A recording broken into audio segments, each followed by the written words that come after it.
if any of us from the 81st Wildcats can forget it. Seems a lot longer than it really is since the days we played around here. Those 4 days at Waikiki, those Wahinis, if you got lucky. Of course, there were guys who'd rather go swimming. That's us. July 1944. Sleeping in the hot sun after all those rugged months of jungle training. Fat, sassy, and shaved. We thought then we knew all the answers. This came under the heading of morale building.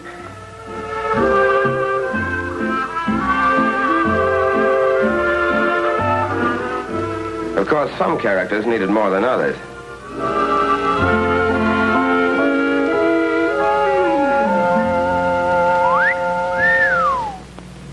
But while we were taking it easy, headquarters was doing its job.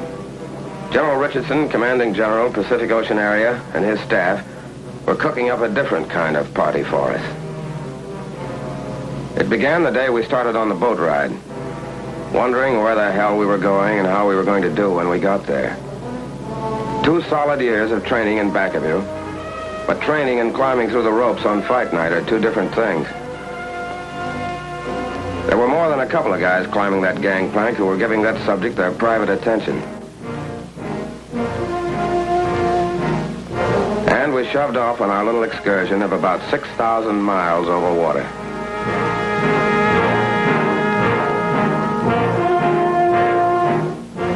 We were going down under.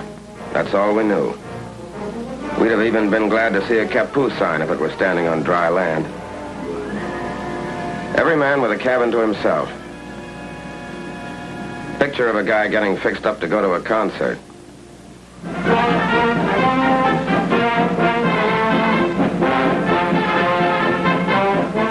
But it never made you stop wondering where you were going.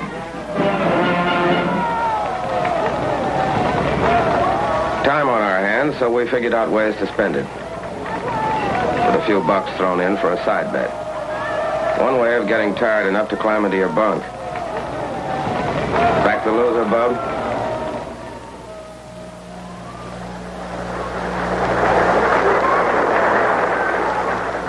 On number 3 hatch port side, the admirers of Lower Basin Street chamber music got it their way. Remember Curly Miller? The boy can really go to town.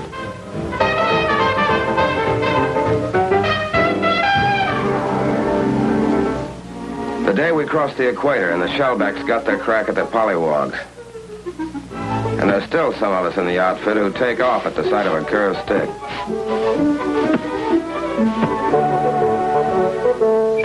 No, brother, that is not beer. Clipped, goosed, slugged, and half drowned, but no beefs. The collar merchants fitted the general for size.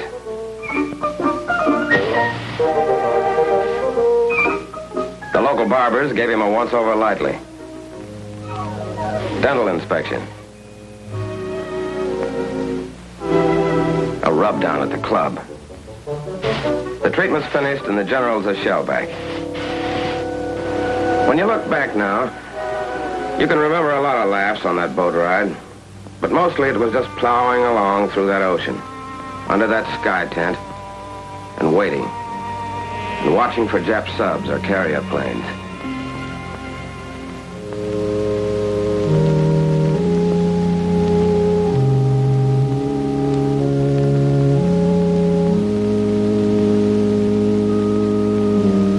There was plenty of time for thinking. 30 days for it. Thinking about a lot of things you remembered. Sometimes about what was ahead. That was a special kind of thinking. And when you looked around, you saw you weren't the only one doing it. Somehow it made you feel a lot closer. It was the end of August when we dropped anchor off Guadalcanal in the Solomon Islands to go ashore for our dry run.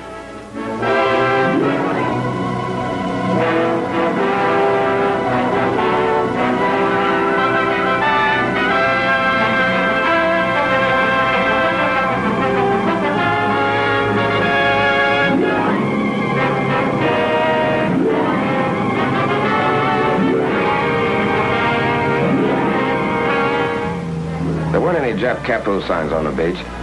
But when you hit it, you got that quick flash about the guys who were here ahead of us at Guadalcanal and the job they did. To look at it, you couldn't believe that beach had ever felt the bite of live ammo.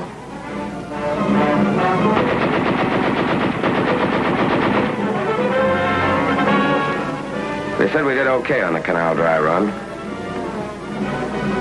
When we left the Solomons, we still didn't know where our next stop was, but it was getting closer. And when we got there, somebody was going to be shooting at us. All hands. All hands. Now hear this. The objective of this task force is the Palau Islands, 8 degrees north of the equator and 530 miles east of the Philippines.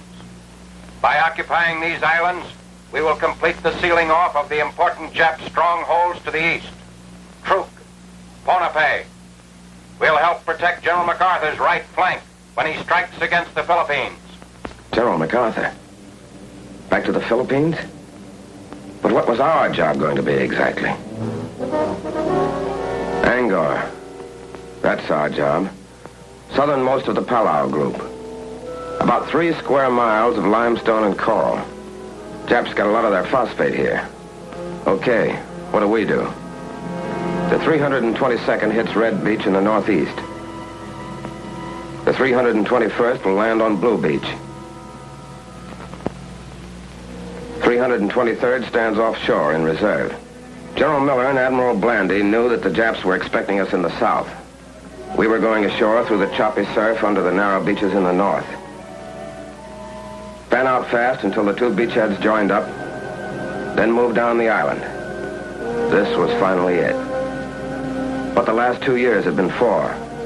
We had the training and we had the weapons.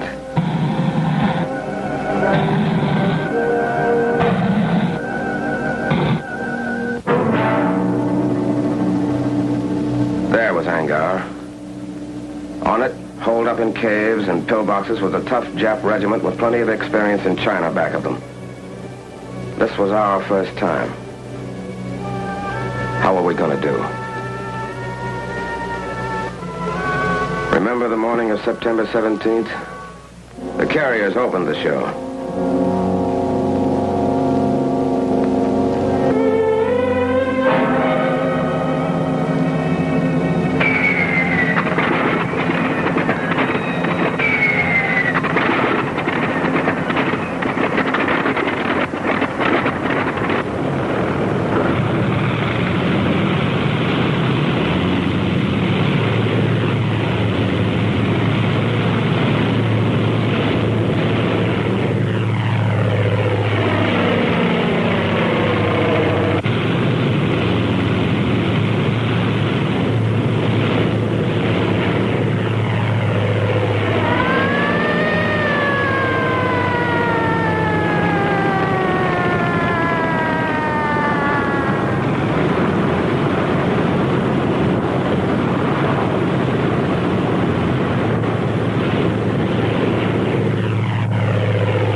Jimmy, first wave shove off.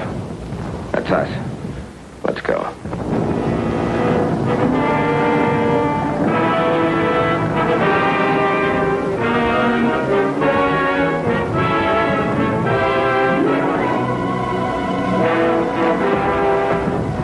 Scared? Who wasn't? At least the waiting's over.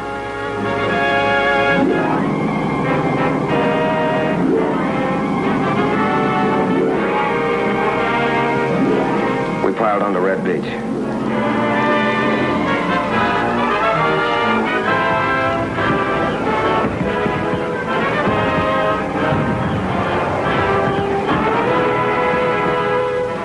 Grab it, brother. You'll need it.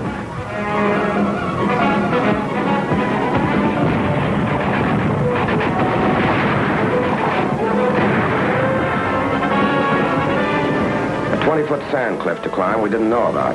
And we were pinned down by machine gun fire and mortars. It helped to see other guys looking like you felt. But they were taking it too. That helped more. Blue Beach. Machine gun fire wasn't so bad. Our planes knocked out their mortars.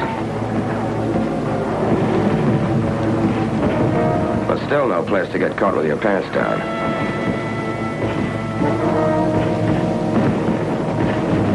They had no regular defense line. They melted right into the ground. We had to blast or burn every damn last one of them out.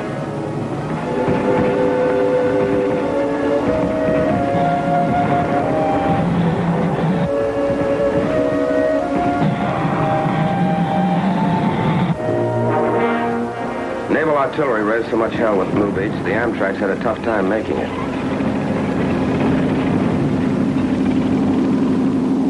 Back at Red Beach, things had got better. We were able to move in off the beach, which was also nicely torn up.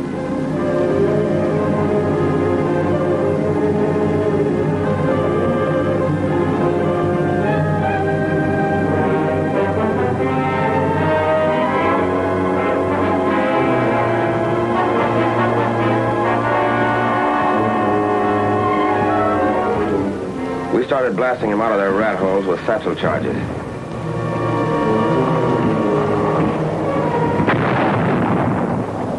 By H+1 hour, we had a combat intelligence center operating. But we couldn't locate anybody for intelligence to talk to. They wouldn't come out alive.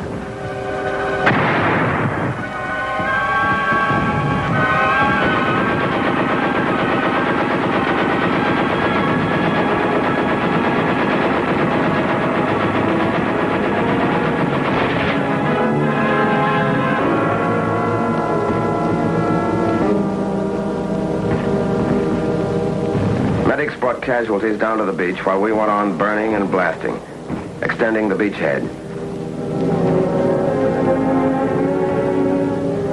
And for every litter that went out, 6 other guys came in.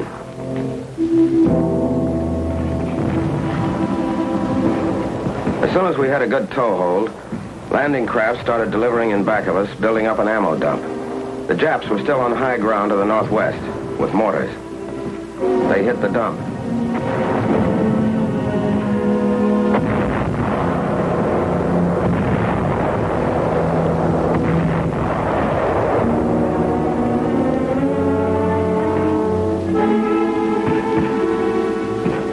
We saved most of it. But who wants to be a fireman at a time like this?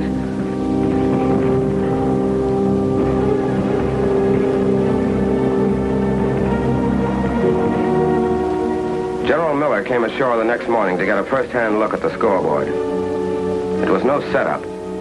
Inland, the Japs were acting tough. We'd had snipers and mortars on us all that first night. Plus, they're trying to infiltrate through the lines for some quiet knife work. That second morning, we were behind schedule. Red and blue beachheads still weren't joined up. But we kept slugging until we did join up.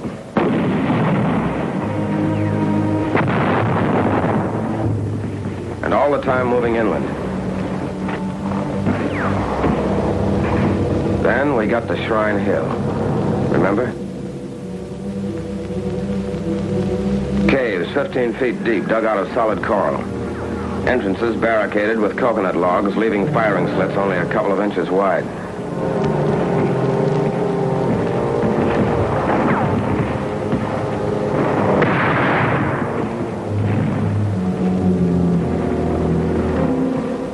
They were tough monkeys. There'd still be some of them in there firing even after you'd put a 25-pound satchel charge under them.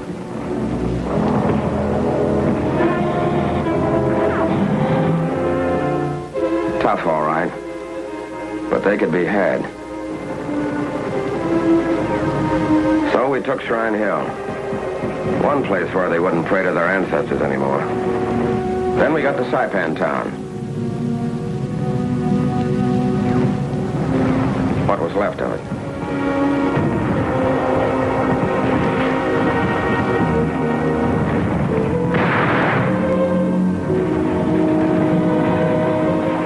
By this time, we'd cooked, blasted, or shot 600 of the little apes. And had what we came for, including the phosphate plant. These phosphate diggings, about the best in all the Jap-mandated islands, were out of business at this stand permanently.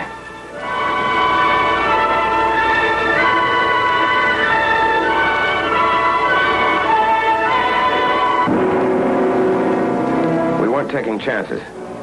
They know how to hide like the murdering weasels they are. We heard that some of them were still on high ground up to the north. But by the end of the third day, we'd shoved them back into the northwest corner and the southern tip of the island.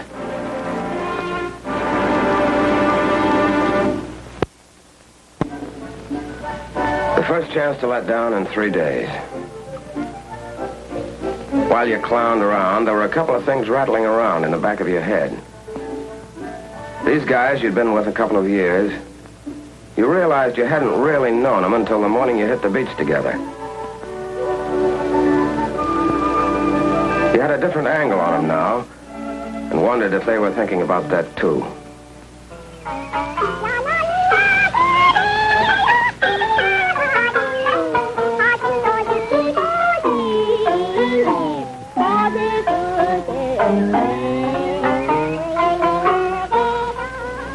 While all of this had been going on, our 321st pulled out for Palau Island, 6 miles to the northeast. The 1st Marines were finding it heavy going up there.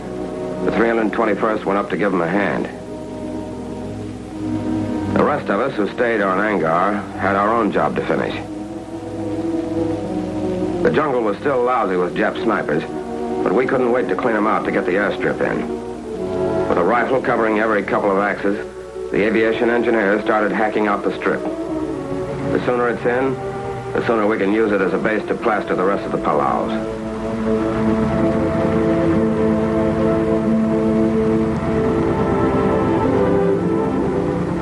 Not quite right for a B-29 yet, but recon planes could start to use it, and did.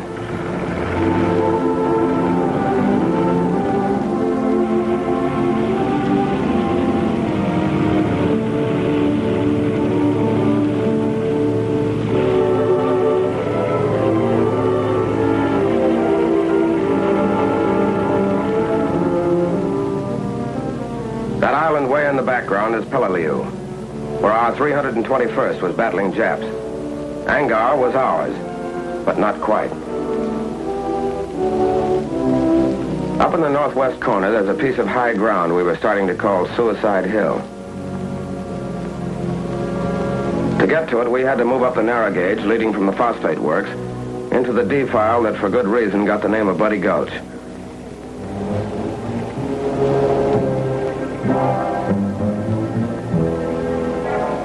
There were plenty of Jap machine guns and snipers up there, too. A Jap 75, mounted on rails, kept poking out, firing, and pulling back into a cave.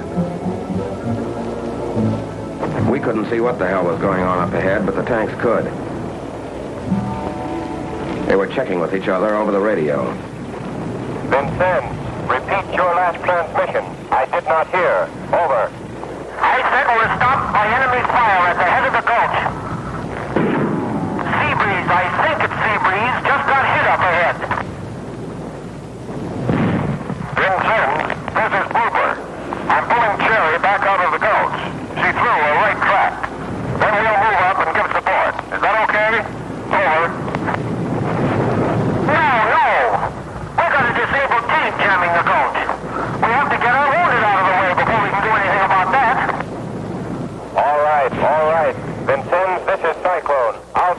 to do.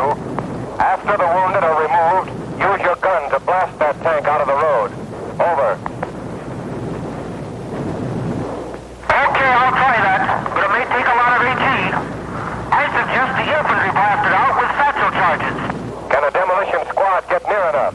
What about enemy fire? Over. They can get up there. They can get up there. We're under fire all right, but those litter bearers are working right in it. They're bringing those guys out with stuff kicking up all around them.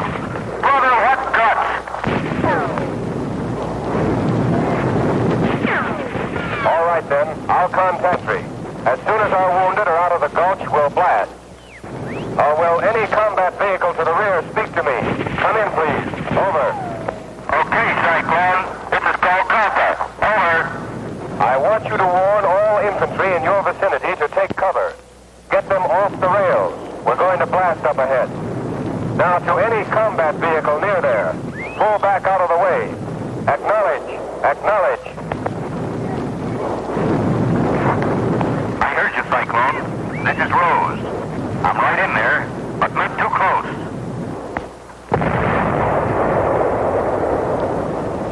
Not too close, he says.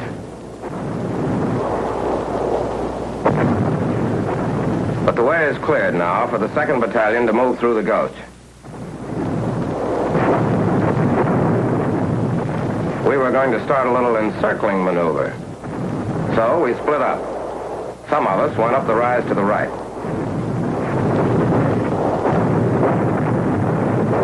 The rest of us went to the left, going in with everything we could carry.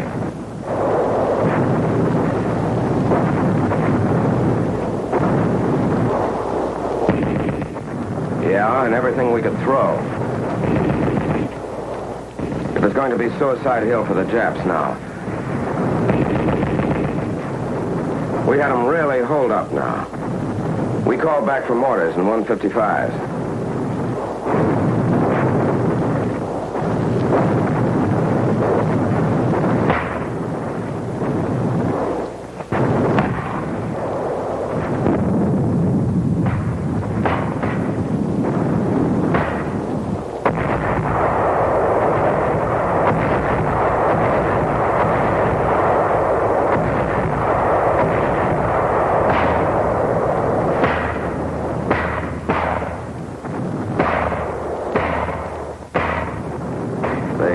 Got it. All afternoon and into the night.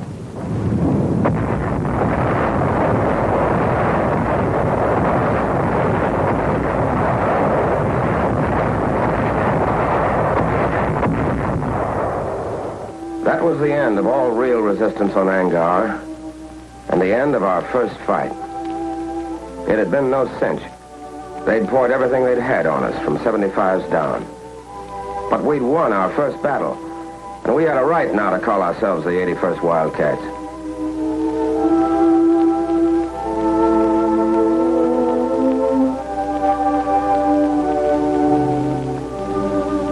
When you watched those guys come out, you realized something you hadn't known. How mad you got when the bastards hit the guy next to you.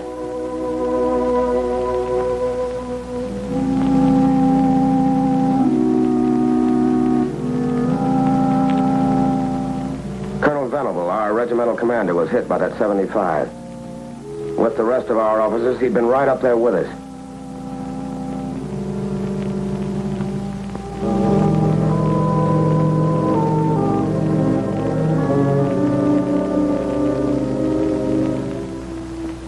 From the top down, the 81st had gone in and come out all right.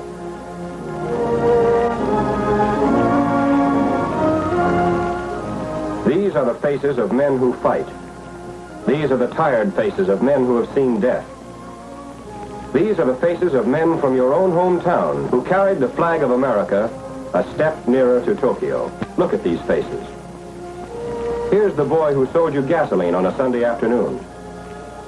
Here is an American boy. Looks tired, doesn't he? He is. Here's the boy who came calling on Saturday evening and took your daughter to a movie. Here's the boy that everyone predicted would make All-American when he went to the State University. But he didn't go. These men don't like war. But the enemy must be met and destroyed wherever he can be found. They know that, and so do you. Are you doing everything you can to help them? Are you buying war bonds? Bonds that pay for the weapons with which they fight?